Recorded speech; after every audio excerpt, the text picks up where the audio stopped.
बीते एक महीने से बीपीएससी अभ्यर्थी लगातार सत्याग्रह पर बैठे हैं। मांग केवल एक है कि री एग्जाम होना चाहिए, लेकिन जब सरकार के द्वारा इस अर्जी को स्वीकार नहीं किया गया, बीपीएससी आयोग इस पर हामी नहीं भरी, राजी नहीं हुई, तो अब कोर्ट का दरवाजा खटखटाया गया है। इससे पहले भी बीपीएससी मामले को लेकर एक बार कोर्ट में सुनवाई हो चुकी है, लेकिन अब सरकार से जवाब मांगा गया है।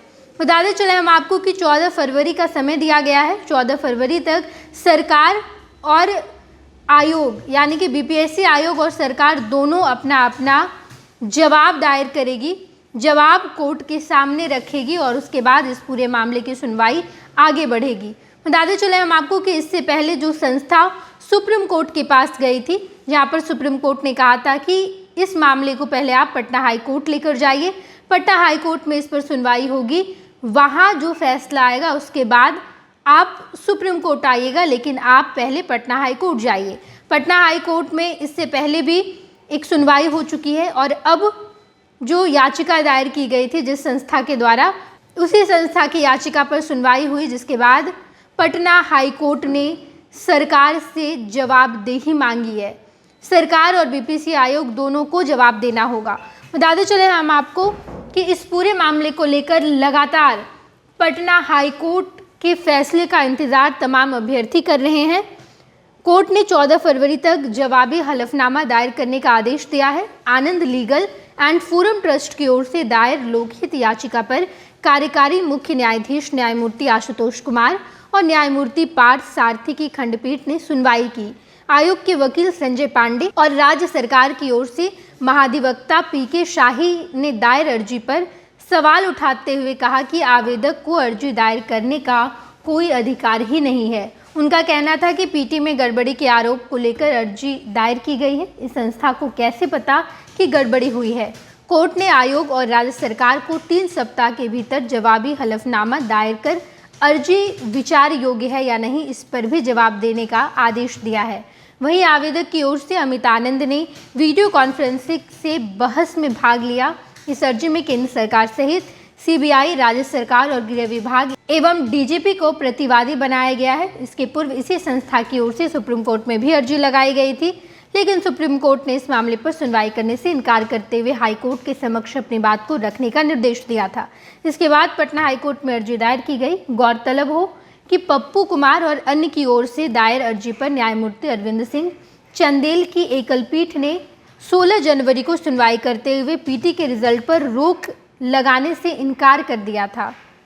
कोर्ट ने राज्य सरकार और आयोग को 30 जनवरी तक हलफनामा दायर कर स्थिति स्पष्ट करने का आदेश दिया था।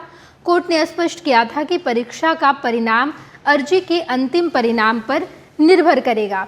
यानी कि पटना हाई कोर्ट ने 16 जनवरी को जो सुनवाई की, उस 16 जनवरी की सुनवाई में कहा था कि अभी आप पीटी का रिजल्ट नहीं जारी कर सकते और इसके बाद जब तक इस पूरे मामले की अंतिम सुनवाई नहीं हो जाती तब तक परिणाम नहीं आएंगे। और जैसे ही सुनवाई होगी, इस सुनवाई के बाद परिणाम पर भी असर पड़ेगा। अभ्यर्थी की अब एक ही उम्मीद है कि कोर्ट कोई ऐसा फैसला सुनाए जिससे अभ्यर्थियों के बीच खुशी की लहर हो। लेकिन लगातार एक महीने से अभ्यर्थी सत्याग्रह कर रहे हैं। 2 बार लाठीचार्ज भी हुई। कई ऐसे नेता हैं जो बीपीएससी अभ्यर्थी के समर्थन में उतरे, लेकिन इसके बावजूद ना ही सरकार सुन रही है और ना ही आयोग इस मूड में है कि आयोग अभ्यर्थियों की बात सुनेगी। ये मामला अब पटना हाई कोर्ट के पास है। पटना हाई कोर्ट इस पूरे मामले की लगातार सुनवाई कर रहा है। फैसला क्या होगा ये देखना दिलचस्प होगा।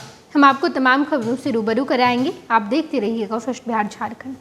पनोरमा ग्रुप, जो सोचता है वो करता है। ये लो, मुंह मीठा करो। आज मैंने अपना जॉब छोड़ दिया। अब हम पूर्णिया वापस जाएंगे। जॉब छोड़ दिया है? मतलब ये घर कैसे चलेगा? हम करेंगे क्या? और माँ बाबूजी क्या बोलेंगे? इसलिए मैं एक और मिठाई का डब्बा लाया। अपने बिजनेस के लिए लोन अप्रूव हो गया। अरे लोन अप्रूव हो गया वो तो ठीक है, लेकिन पूर्णिया में हम रहेंगे कहाँ? अपना घर भी तो नहीं है वहाँ। इसलिए तो एक और मिठाई का डब्बा अलग से लाया हूँ। हमने पूर्णिया में घर ले लिया है, पूर्णिया के ई होम्स पैनोरमा में। पूर्णिया में पैनोरमा ग्रुप लेकर आए हैं ई होम्स पैनोरमा। बड़ा घर, आलीशान जिंदगी और अत्याधुनिक सुविधाओं के संग। अरे अब क्यों मुंह मीठा करवा रही हो? क्योंकि हम घर वापसी जो कर रहे हैं। घर वापसी की खुशी पूर्णिया में ई होम्स पैनोरामा के संग। E homes panorama, luxurious lifestyle redefined.